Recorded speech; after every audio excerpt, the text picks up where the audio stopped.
The Crow language is unique to the Crow tribe. It grows from the environment and the life ways of the Crow. The English language, as we know it, is a composite of many languages. All you have to do is look in Webster's dictionary and see the origin of the words that we use in what we call the American version of the English language. You'll find that those words come from a variety of people, and they come from various traditions. And in the Crow way, it's the same thing. Our words come from a strong tradition that's been here for generations. And in addition to the uniqueness of the tribe and the differences even in the sentence structure, because our Crow language is a little bit like the German, where we put, they tell us that there's a object, verb, subject. The German language is backwards, they say, because the English says they talk subject, verb, object. And so it is with the Crow language. Ours is object, subject, verb, object, verb, subject. But Crow language and the English language are at opposites, especially when it comes to common usage. Let me characterize it this way. English language, an American system, is largely a language of terms. That is to say, you say a fireman, so he's a fireman. But that's a little bit descriptive.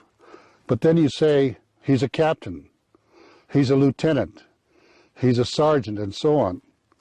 And then you take a military man and you say he's a general, he's a colonel, he's a major, he's a lieutenant, he's a captain.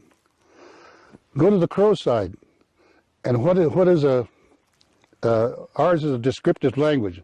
We describe things. You say wheel, we say something that rolls.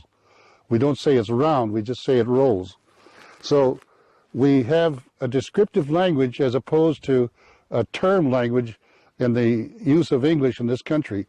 Example, when you say general, you say, ask a Crow, who's a general? He'll say, he's a soldier chief. Then you say a captain. Again, that's a term that says he wears bars and so on, has his level. But to a Crow, he's a soldier chief. And then when he's a colonel, he's the same thing, a soldier chief, and so on. And then when you say sergeant, he says stripes on his bicep. And then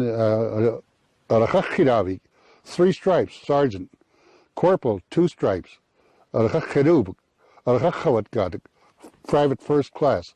But when they get into the officers, from a lieutenant all the way to a general, they're soldier chiefs.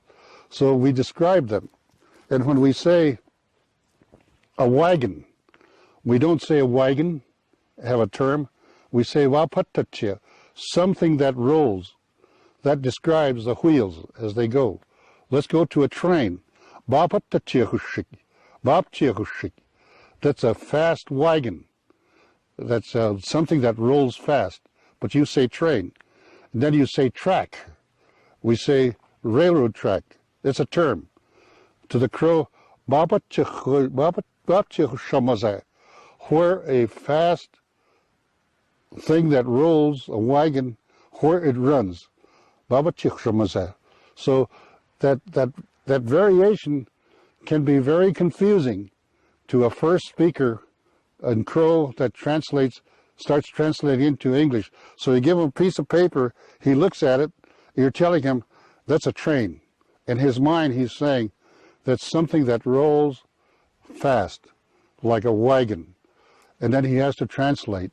And then you say different things like a school. You say a majimua, where they count. That's our word for a school. And then you say high school. You say high school, it's just a term. With us, it's a majimuwako. And it goes on like that. And then when you talk about the Crow agency, we don't say Crow agency. We say where it's the bread house. Why? Because that's where they used to distribute flour. That's where the flour mill was located. So we don't call Crow agency. That's That's where the bread house, where they keep the bread, where they keep the flour. So ours is a descriptive language as opposed to the term language of the English language.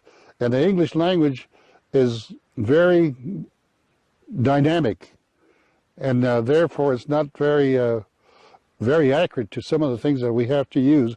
Example, when we say a law, a Crow Indian will say, an opinion that's not to be broken, a word that is not broken, a word is not violated. So that's the law.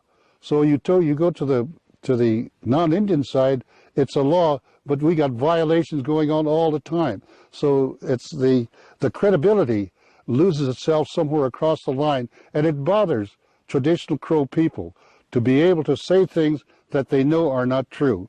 Because when we say a word in Crow, it has one meaning.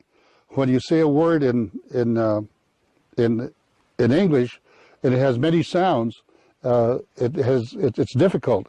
Let's use an example. The word bow, B-O-W, B-O-U-G-H, and so on.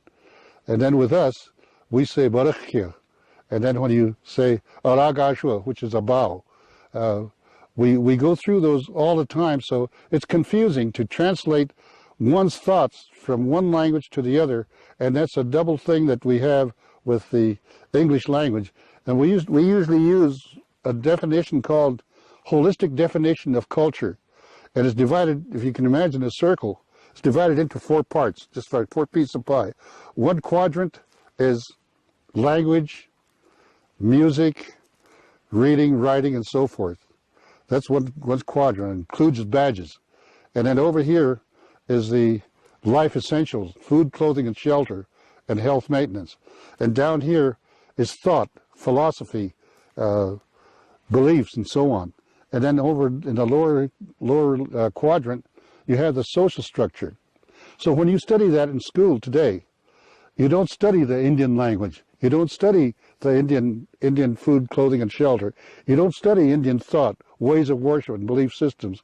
You don't study the Crow history, the Crow social structure, those things.